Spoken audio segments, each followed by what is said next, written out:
promote the progress. Okay. Which is to promote the progress of science, to advance national health, prosperity, and welfare by supporting research and education in all fields of science and engineering. And with that mission, it is the only agency that supports all fields of fundamental science and engineering, except for the medical sciences. And so the National Science Foundation really ensures that research is fully integrated with education, because there's a level of intentionality about being sure that we are giving adequate training and preparation to the next generation of scientists and engineers.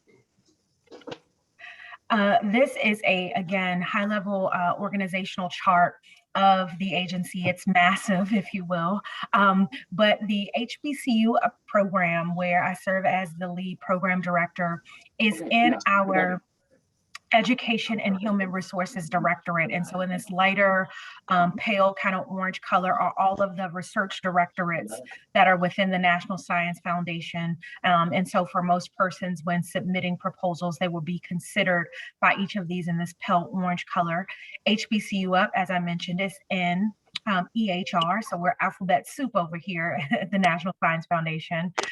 But more specifically for HBCU-EiR, or Excellence in Research, that program has now shifted to the Office of Integrative Activities.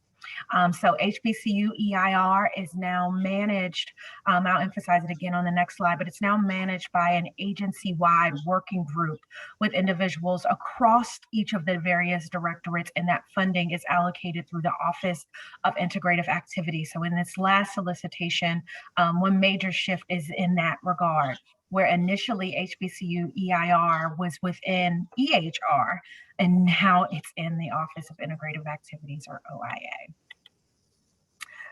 So about the program itself, Excellence in Research, this program was really designed to provide opportunities for both public and private HBCUs in order to stimulate sustainable improvements in their research and development capacity. And this was done by a report here you can see from the Committee on Appropriations, where this is a congressional mandated program to have these allocations specifically for HBCUs. And the primary goal here is to, again, ensure that the faculty or researchers at HBCUs have the support that's necessary to pursue research that aligns with the research program areas within the National Science Foundation. So this is beyond HBCU-UP in that there's really a design focus here to establish stronger relationships, relationships and connections between researchers at HBCUs and the specific research programs.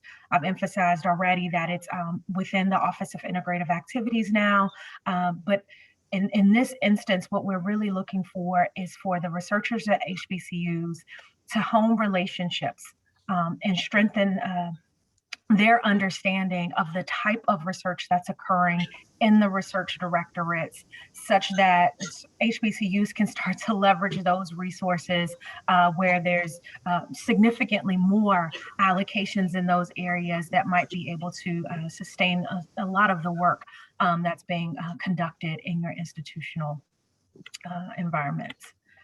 And so just prior to, so you're interested, right? There's an interested in this very competitive program, and it's very important that anyone that's interested is to really become acquainted with the mechanisms on how to submit.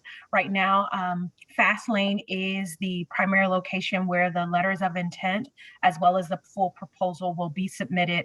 But again, if you're familiar with the National Science Foundation, you'll recognize that we are in a transition going from Fastlane to research.gov. And so after you receive an award, much of that award management will happen in the research.gov space. Next, it's very important to read the solicitation. As I've mentioned, it's recently changed in the past year. A lot of the substance remains the same, but how to submit and where to submit is a primary difference, which I'll continue to emphasize. Because this program is really designed to strengthen the relationships with the various research directorates, prior to submitting a letter of intent and or a full proposal, we really strongly emphasize that any potential PI contacts the program officer in the research directorate to make sure that there's adequate alignment. We have the PAPG, as we refer to it, but the Proposal and Award Policies and Procedures Guide. This document, while very dense, it provides all of the information that a potential PI or PI would need in terms of submitting proposals, but also the actions that might be followed after an award has been rendered.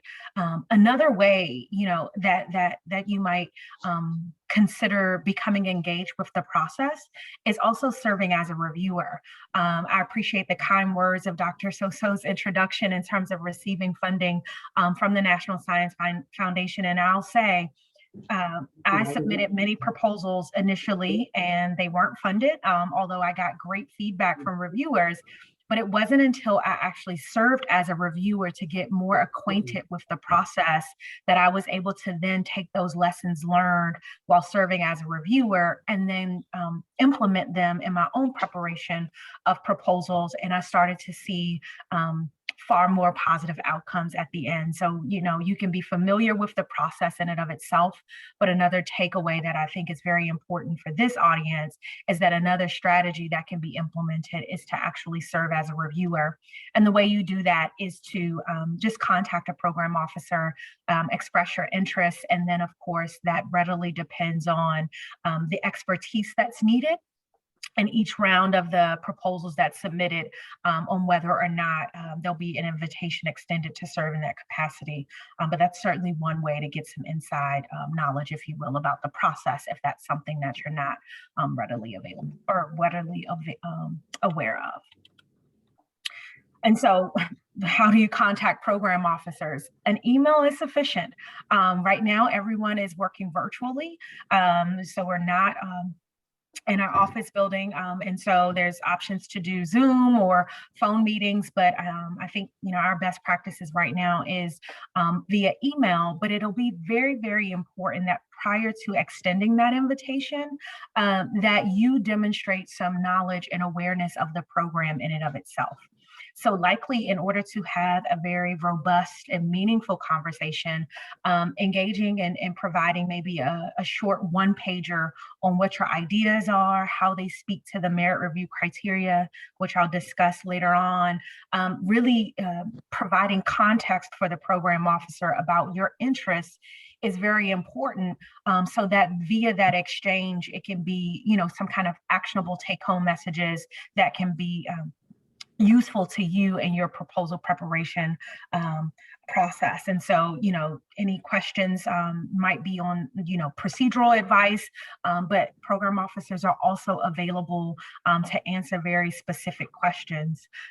In general, what we ask is that, your message be personal to the program officer. So sending a mass email to a variety of people, it really makes the work redundant in our regard. So even I can speak to HBCU-EiR. There's so many people who send messages to our team, and because we're not, just across the hall, everyone's responding to every message that they get. And so, in forging relationships as much as we can, to try to make it unique and personal as possible, I think is in your best interest to receive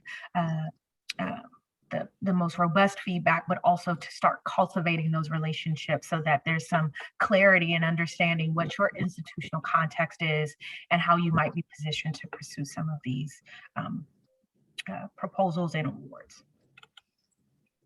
So what I've done here is I've listed all of the Cognizant program officers that are currently members of our broader Excellence in Research Working Group. This is important. I know there's a vast background, but what I've given you here are the email addresses of all of the program officers that are on our working group. As I said, these persons help with the decision making around the EIR program in and of itself, but they also serve as the primary contact for their directorate. So, for example, if you have a biology background, Jody may be able to receive your initial message, but she also is aware of all of the different divisions that's inside of the biology directorate.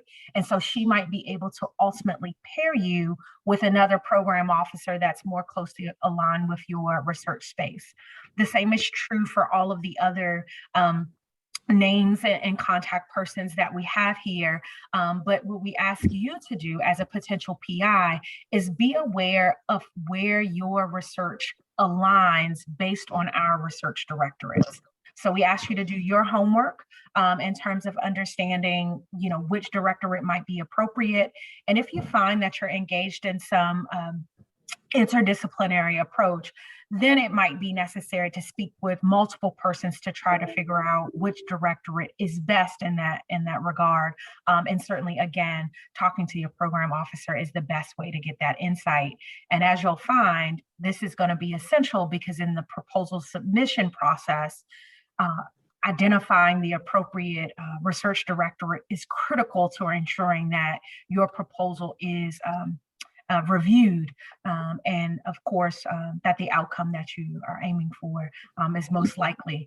And the only way that happens is if it's submitted in the appropriate place.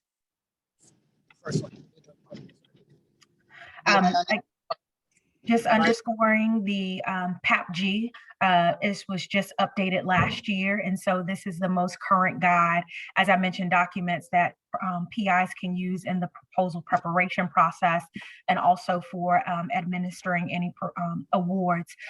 This document, about 90% of the questions that we receive as program officers from a procedural standpoint are answered directly for you in this PAPG. So program officers often quote outside of this document. This is available for public use. And so I strongly encourage a review of this document, especially when submitting a proposal. Okay, and then prior to jumping right in the solicitation, I thought it was important to distinguish this alphabet soup, if you will, of HBCU-EiR, as well as the RIA track. And so HBCU-EiR is what I'm here to discuss today, the Excellence in Research Program. As I mentioned at the outset, the EIR program used to be part of the HBCU portfolio. It is no longer within HBCU-UP. It is now a program within the Office of Integrative Activities. The HBCU-EiR program specifically targets HBCU faculty or researchers, depending how your institution defines researchers, but it targets those persons who have already had previous funding. Okay, so this is for likely more experienced researchers who have a foundation, maybe has already cultivated some preliminary data and has some basis for which their research has already been formed. This is different from the Research Initiation Awards that's also targeting HBCU researchers. The Research Initiation Awards, this is a track within HBCU-UP. So the HBCU-UP program officers would be receiving the Research Initiation Awards. And this particular track targets HBCU faculty who has not had any prior funding or any external funding within the last 3 years. So it's important for me to underscore here that the Research Initiation Awards can very well target junior faculty, those that are just joining the academy and your specific institutions. But this also might be for a person who has not just been engaged in research in some time. And so whether it be through a heavy service load or serving in some administrative capacity, where now that potential PI is now transitioning back into building research capacity. It's the Research Initiation Award that's really designed to target either those junior faculty, as I said, or persons who are returning to the research space. Those allocations are there. I'm not going to speak anymore today about the Research Initiation Awards, other than to say, if you have any questions about that, or if that's of interest to you, you are more than welcome to contact myself or a member of the HBCU-UP team. But for the duration of the talk, I'll be focused on HBCU-EiR, where we're looking for just a competition of more established researchers that are seeking to advance knowledge in their specific discipline. So I've provided a link here, and I'll share these slides with the QEM team. But again, make sure you read the solicitation. There's about 10 million or so that's dedicated annually for EIR, with an anticipated number of 25 awards per cycle. So again, that's just highlighting the competitive nature of these awards. In terms of eligibility, briefly, again, this is specific to HBCUs that have researchers who are engaged in science and engineering or STEM education. And it is expected that the PIs be a full-time faculty member or researcher at the HBCU. There are no restrictions or limitations to the number of proposals that can be submitted by an institution. Again, this is a notice that's different from HBCU-UP. If you're familiar with HBCU-UP, we tend to have restrictions on how many proposals an institution can submit. In this case, there is no restrictions. There's also no restrictions in the number of proposals that a PI may submit. And so while I don't recommend multiple, I do want you to know that if your research really diverges in a significant way, and your work really might be received as favorable to two different directorates, that is something that you might want to consider. And understand at least that there's no restriction in that regard, that you have the ability to submit multiple. In this upcoming cycle, our letter of intent is required. This is a one-page document where you really give a high-level overview of the primary goals and objectives of the research or the project specifically, as well as emphasizing the two merit review criteria. Again, in about one page. This is due the fourth Tuesday in July, and in this year, that is July 22nd.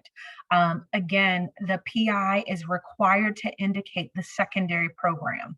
So the primary program where this document is received, again, is in the Office of Integrative Activities, but it is the PI's responsibility to identify which research directorate is the appropriate secondary program. So that might be bio, that might be engineering, that might be computer and information sciences. So that full list of all of those research directorates, it's incumbent upon the PI to identify the secondary program.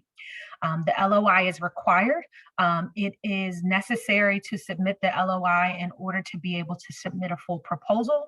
But I will say that it is okay if your ideas change from the LOI due date to the full proposal due date. You are welcome to change the secondary proposal, or excuse me, the secondary program by the time the full proposal has been developed. We know that PIs are receiving constant feedback and wanting to update the scope of work between the LOI and the full proposal. That is very much welcomed. But prior to doing so, again, I'm going to sound like a broken record today, but it's very important to find the best research program where your ideas align. Always talk to a program officer. No, it's not required, but it really does help to give you the confidence, but also the understanding of the research interests across the agency, so that you are speaking to those persons with the expertise that closely aligns with your idea.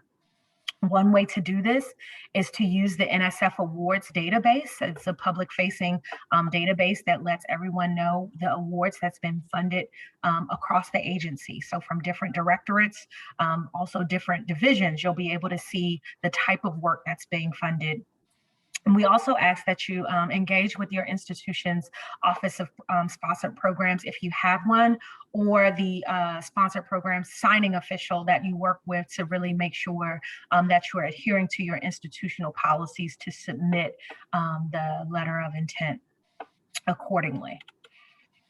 For the full proposal, in a few months, it'll be due on October 5th.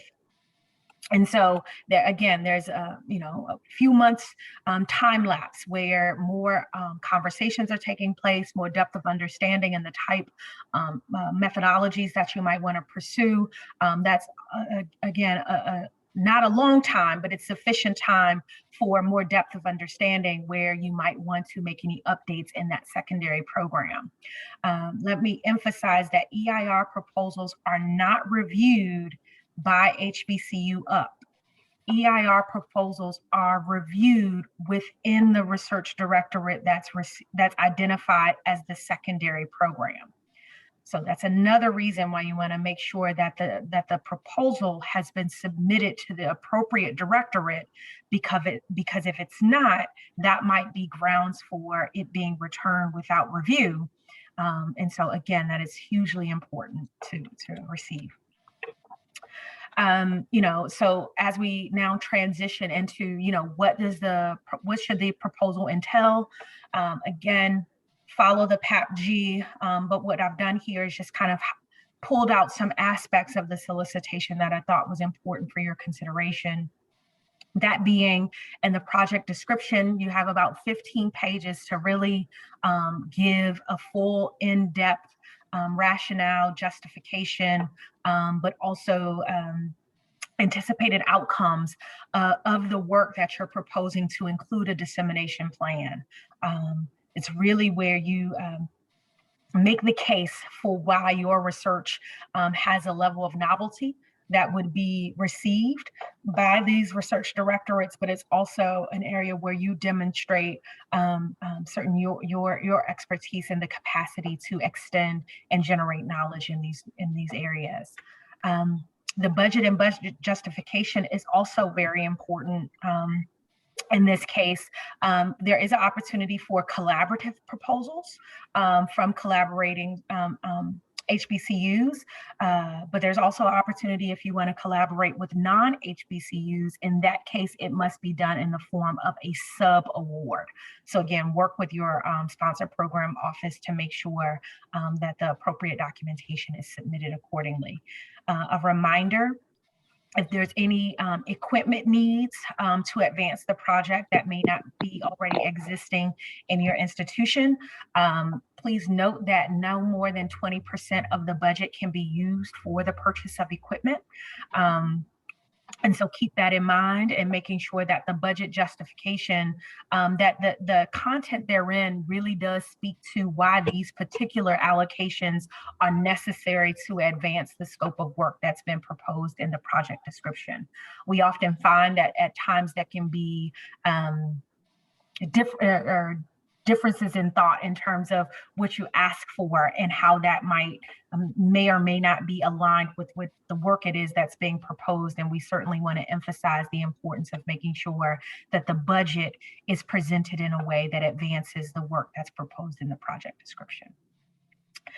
In terms of supplementary documents, it is required that each full proposal contain a letter from an academic administrator. That might be a department chair, a dean, a provost. Again, it depends on your institutional context.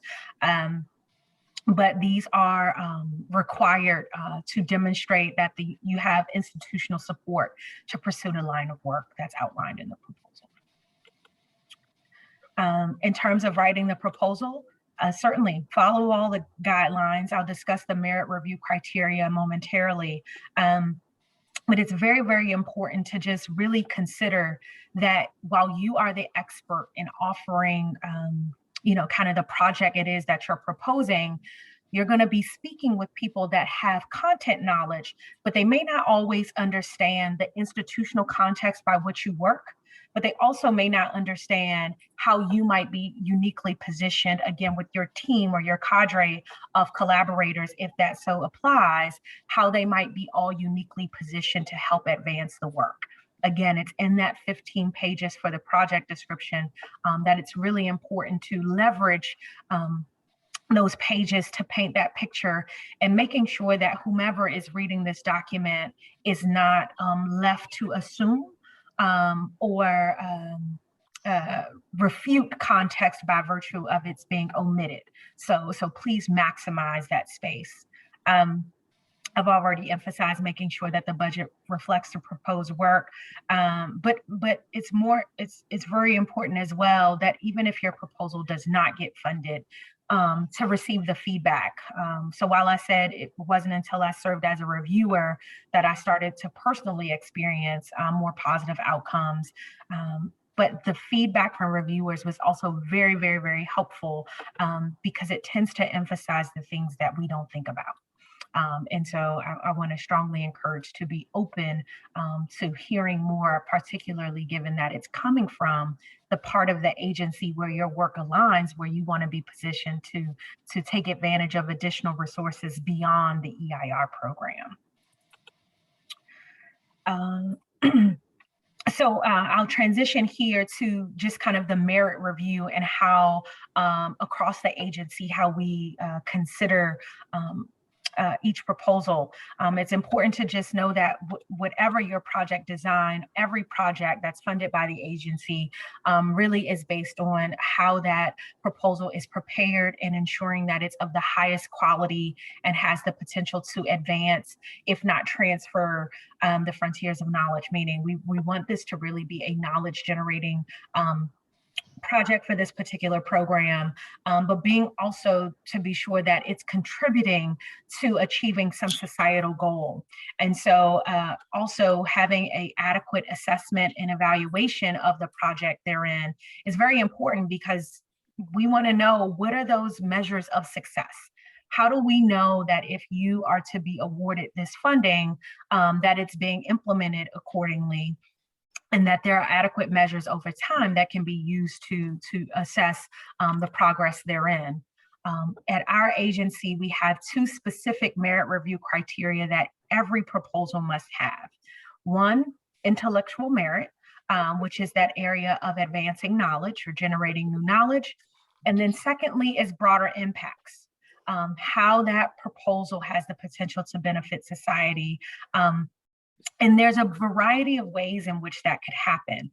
Most often what we find is that, particularly because this work is being conducted at an HBCU, that proposers tend to emphasize that, if it includes students, then that's having a broader impact because those persons have the potential to join the workforce. Is that appropriate? Absolutely. But I also want to emphasize that there are other ways that broader impacts can be achieved, and there's examples outlined in the solicitation, but this is to say that both intellectual merit and broader impacts are equal in terms of their basis for merit review, and it's important to consider them both fully and speak to them both in full to have a competitive proposal.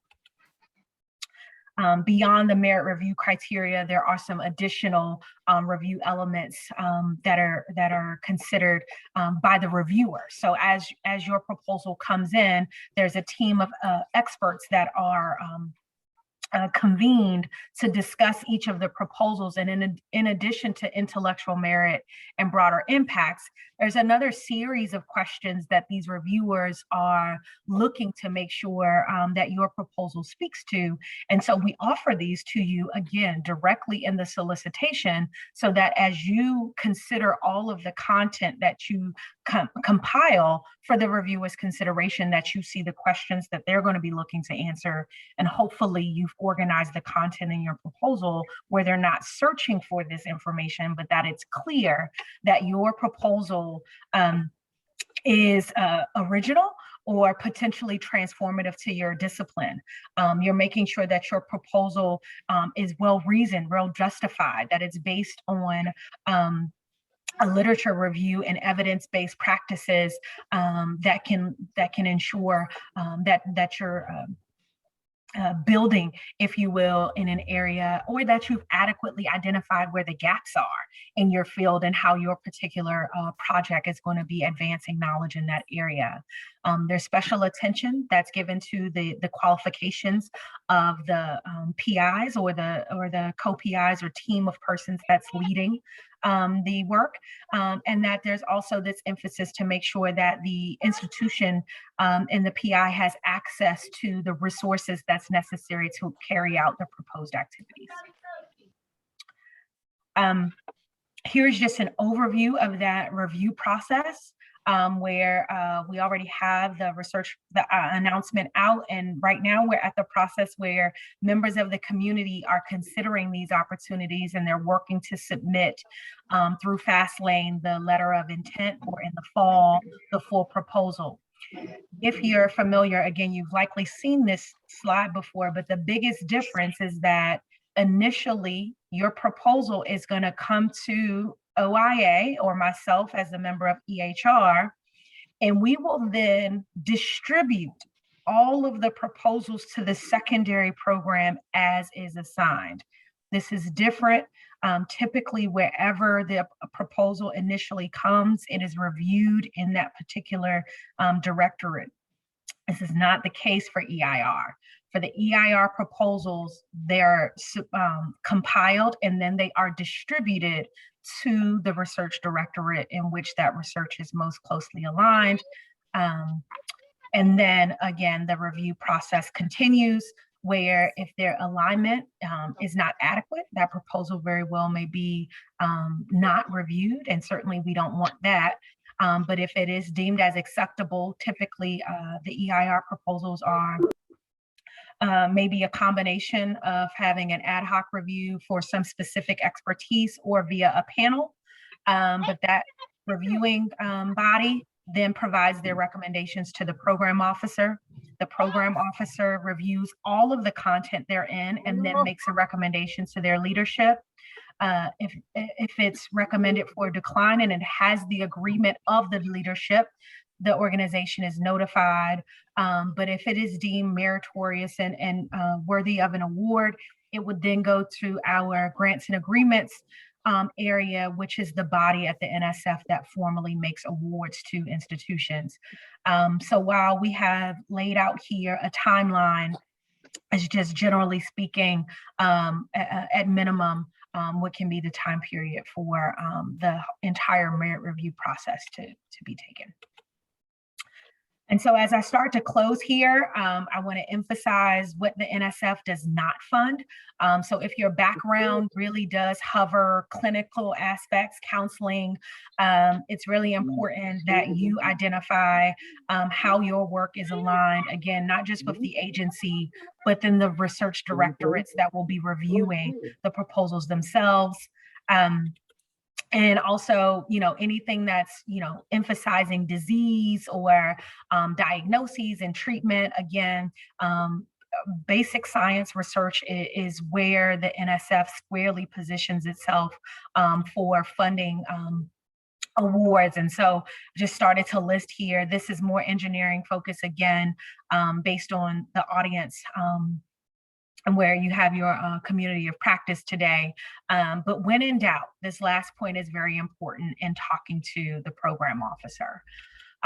And so we did receive some insights from Christine Grant, who is the program director, but also I provided her email address earlier on in the talk.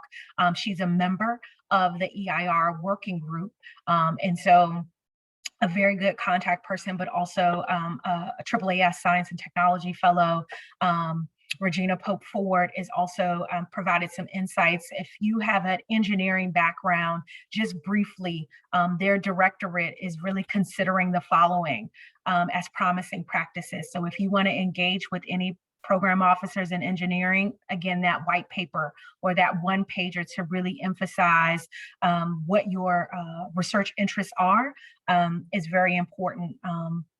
And to engage with them likely prior to the submission of the full proposal. That's best necessary, but that's also the persons that you can contact to ensure that your work aligns in engineering. And so beyond engineering as a directorate, within engineering, just like kind of if you have a college or a school on your campus, within that college or school, there are departments. And within those departments, there may be disciplinary specific expertise. The NSF is organized similarly, where we have this engineering directorate, but inside of it, there are very unique divisions, and then there are very different programs in each of those divisions. And so speaking with a program officer can really help you understand how their directorate is organized, but also verify that that directorate has alignment and that those program officers that'll be convening the review committees truly understands how your particular project fits in there. Again, with compiling the proposal, that literature review is very, very important. And then again, identifying how your particular project is going to advance knowledge. And so there's a level of novelty there or some gap in information that your work can help to add content knowledge. And from engineering's perspective, what can derail a proposal is just one, again, that's frankly not a good fit, there's a lack of attention to broader impacts. So both of those merit review criteria are very, very important. Lack of information in the budget and the budget justification. And probably more important is that, if you're collaborating with a non-HBCU, anything that is showing a non-HBCU of getting majority of the benefit, i.e. funding or a huge number of students that's going to be involved.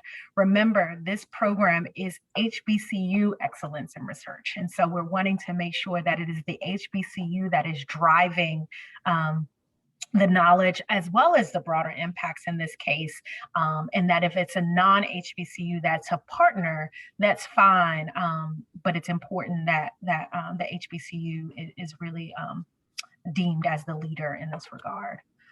And so lastly, what I've done is I've also provided links to other funding opportunities. Again, I don't know what your collective interests are, but if you're a new faculty member, I talked about the HBCU-UP Research Initiation Awards, but as an NSF, we also have an agency-wide career proposal opportunity or funding opportunity.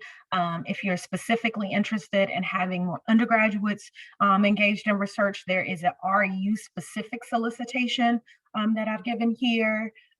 If you recognize that some of your instrumentation or equipment is really necessary to advance your work beyond that 20%, the major research instrumentation solicitation is listed here for you. I've included HBCU-UP and then also just a link to how NSF has helped to build physical infrastructure at institutions through improving facilities. Lastly, when submitting proposals, please submit them, right? That's the only way that we're going to receive funding. But again, consider being a reviewer, but also it's useful to consider being a rotator. In this case, it's not just serving as a reviewer to kind of review the proposals that come in, but it's really about learning the inner workings of the National Science Foundation for a 2 to 3 year time period where you can take that understanding back to your institution to help uniquely position your institution for more resources. If there's anything that I've mentioned, you're more than welcome again to contact the program officers and program directors that are available to you. Again, some of the documents that I've listed there as references, and then I'll close there and say thank you for your time and attention. And now I'll stop sharing my screen so I can see you if your camera's up to answer any questions. I want to say thank you so very much for that wonderful presentation and the time that I know you put into preparing it. And I also want to thank Dr. Grant, who is here and Regina Pope-Porter. I know she is unable to make it today, but I know that she also worked on parts of the presentation as well. And I wanted to open up the floor to questions and let you all know that not only is Dr. Paige-Anderson here to assist with answering questions, but Dr. Grant is also here to help with any specific engineering questions that anyone might have. And I know that Dr. Grant has to step off for a 2 o'clock meeting. So if anyone has time right now to ask a specific engineering question, please do so. And if you can raise your hand with an icon, I can call on you, or you can post it in the chat box. So Simone, while they're doing that, I just wanted to add something. First of all, thank you, Carly. That was a great presentation. I was like, oh, I want those slides. One of the things that's really is really important to note, and you said this, is that these proposals are reviewed alongside other proposals that are not HBCU-EiR proposals. So I don't want to call them regular panels. That sounds kind of funny, right? But the panels that are done by the, so in engineering, CBET is a division. So that division has a panel and they have proposals from all over the place, from all different types of institutions. Your proposal is going to be reviewed alongside of those proposals in that space. And so it's really important to get to know what the program officer is expecting. And then the last thing I'll say is that when it comes time to fund these things, I don't know, Carleitta, if I can say this, but I guess I'll just say it, right? So OIA provides funding for these proposals, and then engineering, my unit, the other divisions across engineering may actually co-fund these proposals. And so we did a lot of that this year, and I won't say how much because I guess it's not public yet, right? But there's a lot of co-funding that goes on. So when I go to a program officer in engineering and say, hey, we've got this proposal, I want to fund it with some money from OIA, and I'm going to put some money in, can you put some money in, right?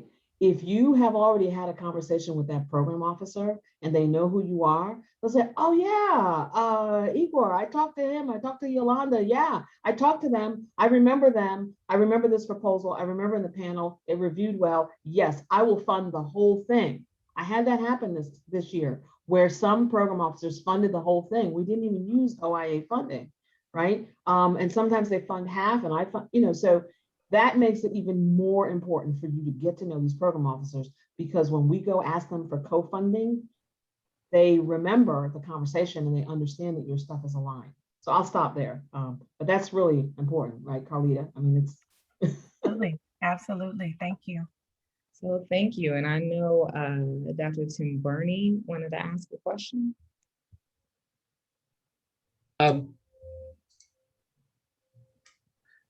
Good afternoon, Dr. Paige-Anderson. Good afternoon. Dr. Grant, and thank you so much. It was such a good presentation. I'm currently at Delaware State University, Dover, Delaware. I have been the recipient of an RIA grant in the beginning in 2014. And then after that, I also got an IOS, Neural Systems Cluster grant, which is currently running.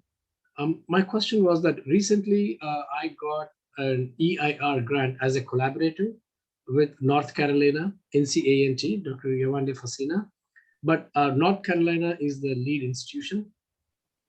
So I am a co-PI on the grant. We're doing a part of the work. So should I be waiting for 3 years before I apply for an EIR, or am I eligible to apply, let's say, in the next 6 months to 1 year? Yeah, there are no limitations on the number of proposals that you can submit. So you are still eligible to submit, but I will say to talk to the program officers to see if you're going to be submitting to the same program or a different one. I mean, it's very important that even as a collaborating capacity that you too are benefiting from that relationship, but to know that whatever you may propose should be also distinctly different, right? That it's not the same kind of work that's happening through the collaboration. Right. So my plan is to I have a separate project other than this project, and I'm developing that project and some preliminary data. So I want to submit that as an EIR proposal. future. So I should be able to do that, right? Okay, thank you. Thank you. I would add to that the critical thing is make sure you are not submitting the same proposals. Because I have seen, not you, but just all of you. No, yes. I have seen a situation, I don't know, what can I share? I have seen a situation where a person had a proposal that they were, the program director was like, yes, reviewed well, gonna fund. And then, you know, there was some due diligence done and found out that there was another proposal that was either just funded or funded in the past. That was basically the same work.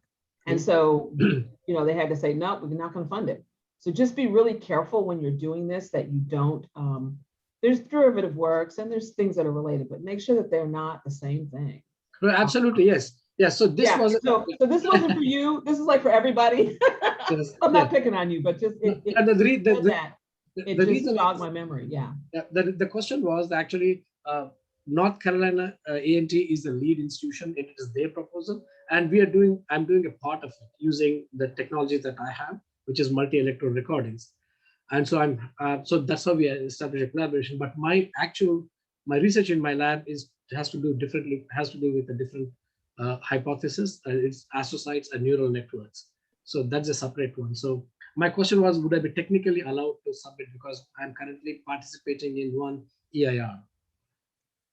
Yes. So I got the answer to that. Thank you. And there was a brief question, Dr. Soso, about you know, how long it takes after it's been recommended. And so I don't want to speak totally on behalf of our grants and agreements office, but once a recommendation goes through, they also have on their end a review of sorts that they do for institutions to make sure that the infrastructure is in place for adequate oversight and management of various awards from the agency. And so that typically takes about a month or so before they make an actual award to the institution. And I would add to that, you know, you've got several divisions within engineering and they're holding panels at different times. And so you may not, you know, there in my situation, there were panels that were happening really late and there are ones that had happened much earlier. And so the processing of the proposals may be different time-wise because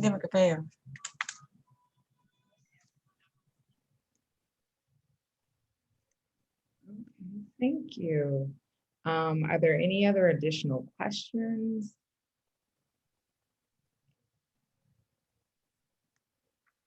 I don't see any other hands raised or questions posed in the box.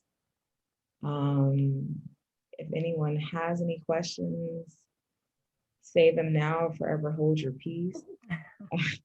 I was gonna, so while they're thinking, I was gonna say, you know, just watch this space, you know, there may be additional trainings, webinars, opportunities. We're still in conversation, right, Carleitta, about what's gonna happen with this. In the past, we've done things, NSF has done things where there were some meetings like this before the LOI, and then there were meetings afterwards before you submit the full proposal. And, you know, it just depends. It ebbs and flows, right? And so just watch the space, you know, pay attention to see, because there might be something that will be coming together to help you as you prepare your proposal. Is that fair, Carleitta?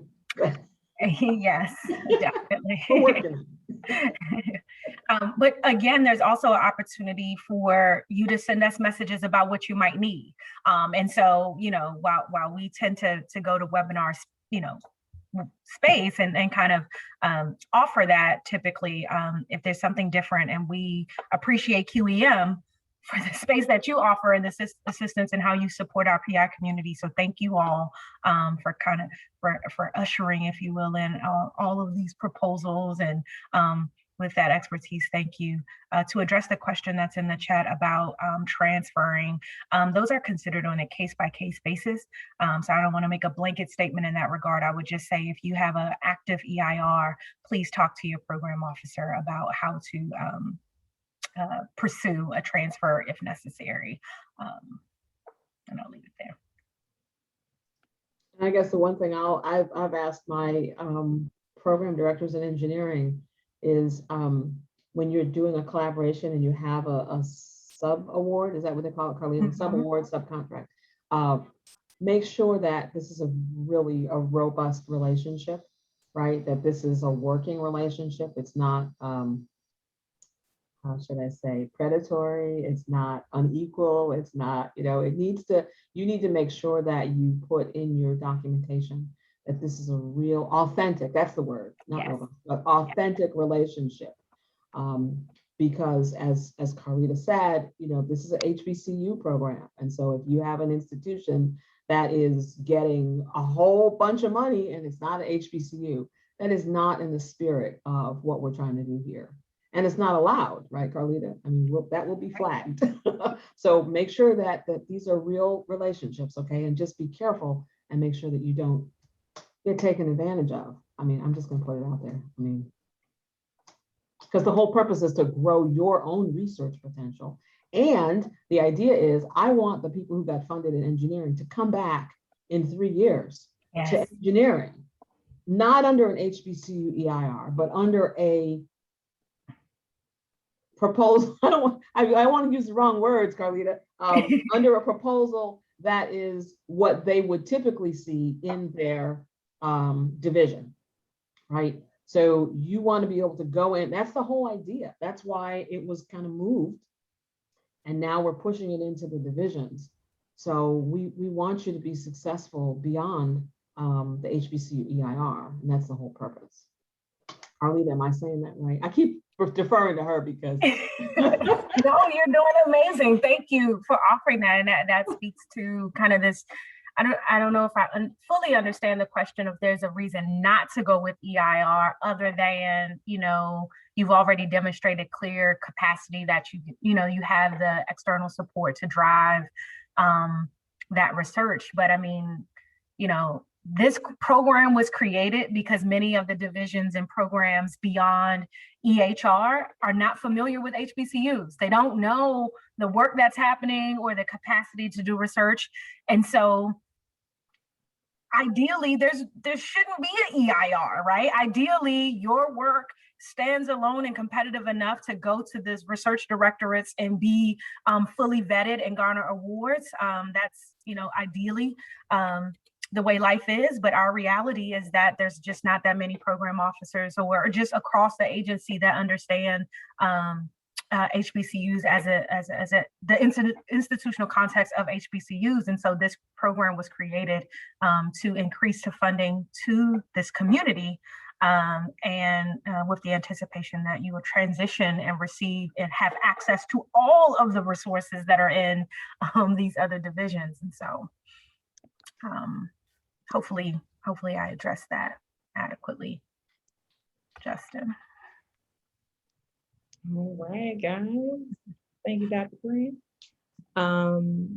If there are any other questions, please feel free to email any of the program officers that were on the list.